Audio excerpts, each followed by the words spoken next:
Hey guys, welcome back. So today we're going to be talking about the actual support system of the upper level. So now we're at the structural part of it, what's going to hold it up. And the next video will be about the details, cosmetic details on it, what it's going to look like in the end. But today is just about the structural parts. So how I did it, the steps I took, and where we're at currently. So this upper level is taking a little bit of time. There's a lot of pieces and steps to it. So but we're getting there, and in today's video, like I said, we're just going to talk about the structural components. So let's jump right into it and check it out. So our first phase is really just to get everything connected together. So the track bed and the supports. And so what I'm doing for supports is, and this by the way is not the finished support, it's just the main structure of it, but I'm using these aluminum strips for the cross members, and the reason I'm using them is because they're nice and strong and they're thin. They're only an 1/8 inch thick, which keeps the clearance underneath the elevated section the way I want it, so trains can clear underneath it. And then I'm using these 1x1 poplar pieces of wood here. These happen to be 12 inchers. They comes like a pack of 4 1x1s. They're at Lowe's, and it's, you know, I just grabbed a whole bunch of packs because it's easier than getting big long sticks and everything. And then I just cut them down to the height I wanted. So that's the first thing I did, is I attached the road bed here to the Hellgate, and then I, measured up from the platform up to the bottom of that metal ledge that's sticking out from the Hellgate, and that's my height, because when I do my poplar pieces of wood here, I'm attaching then another 1/8 inch on top of that. I'm just screwing it down. Now this is not the finished screw here. I will be recessing these. Everything will be flush and aligned and everything else, but I just needed to get everything sort of constructed so I knew how many supports I was going to need and where they were going to be. Now, some of the supports, like you can see right here, are straddling the track below it because they're almost directly above it. And then, what happens is when I get to certain sections, you can see there's two that actually straddle the track here. And then when I come over here, I've got just some poles because these aren't near any track and don't have to go across anything. So they vary as I go on around the layout, and we'll talk about how I'm going to adhere these or fasten them to the platform itself. But the main thing is, when we are going to do the final assembly here, is to make sure that the actual road bed itself is level and not tilting one way or the other. Because as the trains come around the curves, that's where they're going to want to derail if they're tilting too far left or right, and they're going to tilt naturally one way or the other depending which direction they're going. So it's super important that this road bed is completely level, and we'll have a little level that we'll put on it to make sure, because you can kind of move it around. So if you watch here, I can kind of, like, depending where you're putting the support, right, you can move it this way or that way and sort of twist it, and you want to make sure that it's going to be completely level before you do the final fastening to the platform. As we go around, you can see, like, some of the supports are not always centered on the actual road bed, depending where the posts have to land. And as I was doing everything going around the layout, I was running the cars really around the whole thing, verifying the biggest cars and engines could clear all this stuff on both sides as it's going around. So, and that's kind of what I did as I worked my way around. So we got some supports here.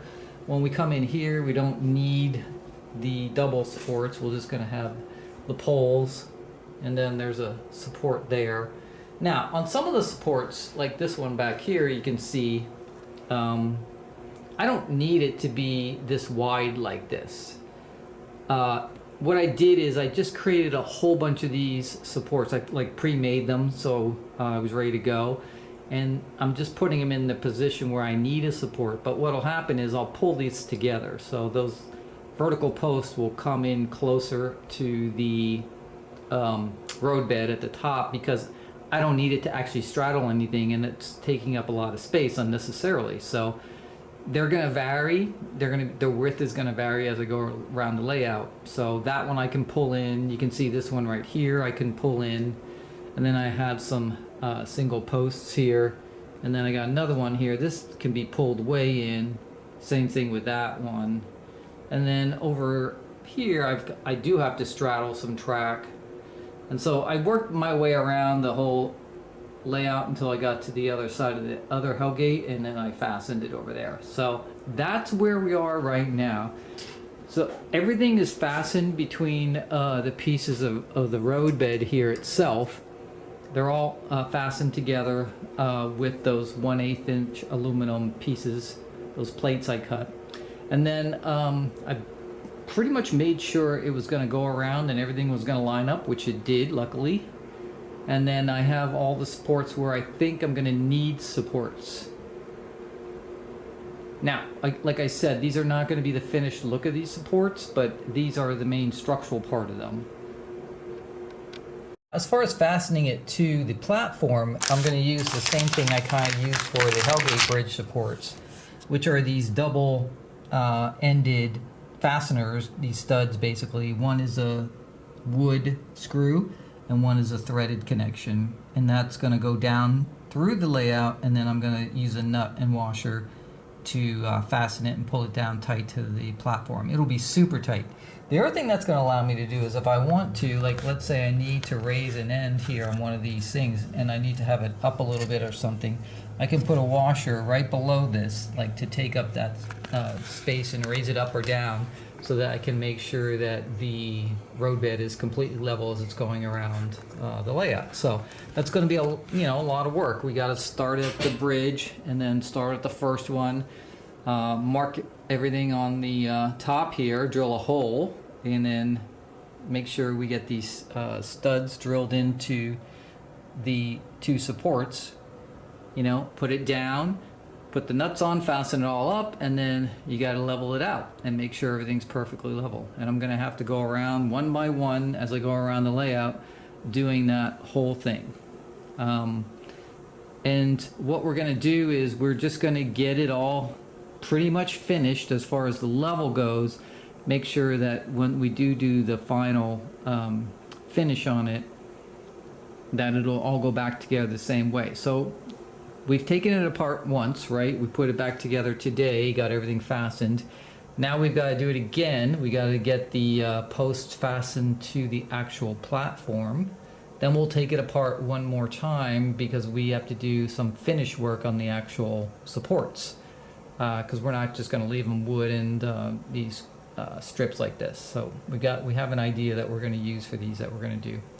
And then of course, once that's all finished, we've got to get the road bed, the little felt on the top, the track, and the wiring and all that kind of stuff. So there's still a lot more to do, but structurally we're getting there. And now we know where all the supports are going to be. And so far, everything is clearing, and I don't have any issues with trains on. So I can run basically 2 trains on the bottom, 1 on the top, so 3 at a time, and everything should clear without any problems with anything banging into each other.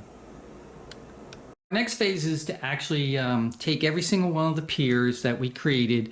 We're going to clean them up a little bit, and what we're going to do is we're going to, first of all, as you can see here, we're going to recess the screws into the top of the aluminum, so we're going to do all that. Make sure the aluminum is on the center of the posts. And then what we're going to do is on the bottom, we're going to screw some of these studs in here. So this is a threaded end on the stud here. So we've got a threaded end right here. That's a wood screw on that side, and you just screw it in. So I'm ending up with a piece that has 2 studs sticking down and my plate going across. And what I do is before I take the pier out from where it currently is, all I do is I just, as you can see here if I zoom in, put some tape around where the bases go through the platform, and I'm going to just drill holes through the platform. And the holes I'm going to drill through are going to be about 2 times the size of the actual stud, so I can move it around, have a little play and slack in it. Then what I'm going to do is underneath, I'm just going to put in a washer and a nut, machine nut that goes with it, and then it attaches from underneath. So from underneath, you can see that's what it looks like. You just have the nut and the washer, and you can tighten it down as tight as you need to, but that will make a super solid connection to the platform, and it allows me to do it from underneath. I don't need two people, one to hold the one on the top and the bottom, as if I was just screwing a screw up through the bottom up into the post. And this gives me some slack where I can move the post around and get it in the right position as far as the tilt goes on the track bed. So if I need it to tilt one way or another a little more, I can move it left or right, whatever I need to do. What I need to do on every single pier right now, I need to go around the entire platform, take each one off, do the recessed screws, clean them up, and then get the studs in the bottom of them on, get the drill through the platform, and get them all set up and ready to go. So that's the next phase that I gotta complete before I can do anything else past that. And then once that's all done and I know I've got my final piers made, I can start doing the finish work on them that I plan to do on them, which we'll talk about later. But obviously they're gonna get painted, and there's some metal trim and stuff like that. So we'll get to that later. But this is the piece I gotta get done first, and then get these all mounted on the layout permanently with the track bed permanently attached to it at the top, and we're ready to go. All right, so this is it. We got the final structural part finished right here. So as you can see, we've replaced our 1/4" templates that we were using for the road bed with the actual 1/2" plywood. We need this just for the strength for the weight of the standard gauge trains. The 1/4" would be too thin, but we were using that as a template just until we knew exactly the shapes and curves and everything, and exactly where everything was going to fall, because it was cheaper, right, than trying to cut 1/2" plywood, which is pretty expensive these days, and then wasting it because we made a mistake or something. So we used the 1/4" stuff sort of as a template to just come up with our shape and everything. And then now that we knew everything was good, we cut out our actual 1/2" right off of those templates. So we got that now, and we're going to need the 1/2" anyway, because on the side here where we're going to put a trim, we need something to attach to, so the 1/4" would have been too thin. But you can see there are our finished supports coming around here and then through here. We measured from each edge of the outside rail to the post, to make things even. And we did make a couple small changes as we were going around here. So originally right here on this post that you see right now, which is just a single post, I had a post straddling, and it came over into this section right here, but it was super tight. This is a tight area right here. And because of that, I decided to take that out. I really didn't need it. Once I have the strength of the 1/2" plywood, a single post is plenty for this area. So we just made it a single post here. We changed that around a little bit. Now, right now, this is not attached. This is just sitting on top of everything, but the posts are actually attached to the platform, just hand tightened down underneath with those studs. But we just want to get our basic layout. And so you can see we cleaned up a lot of this stuff over here. We do have to straddle there, but then when we came over to here, we pulled these in tighter. Now, this one back here that you see right here, it looks like it's sort of at a weird angle. And the reason is because I kind of had it like this one, like you see right here. The problem is up below in the platform down below, I ran into one of the vertical posts that holds up the platform on the Meehan bench work, so I couldn't put it in that exact position, so I had to twist it a different way. I still may move that around. I'm not sure if I like that or not, into a different position, but we'll see. But it's close to where we need to be in. We can actually get the posts, the structural parts painted and everything now, and we'll worry about that final position on that one. So that one is an iffy one that may move around a little bit. This one's okay right here, and then we got some singles. We got this one. which is another one that we pulled way in, right?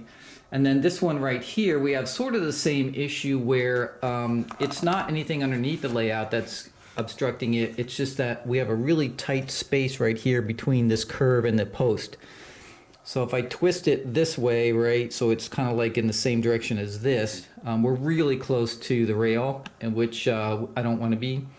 I may move this and actually twist it this way a little bit so it's going more along the track. I do like it when it crosses the track because it gives me more meat to attach screws to make it more solid, but that's another one that we may move around a little bit.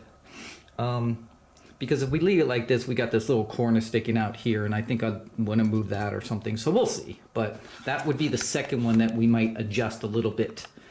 And then we have these here, which are straddling, and then these two back here are special. So they are straddling 2 tracks, and it's a large span.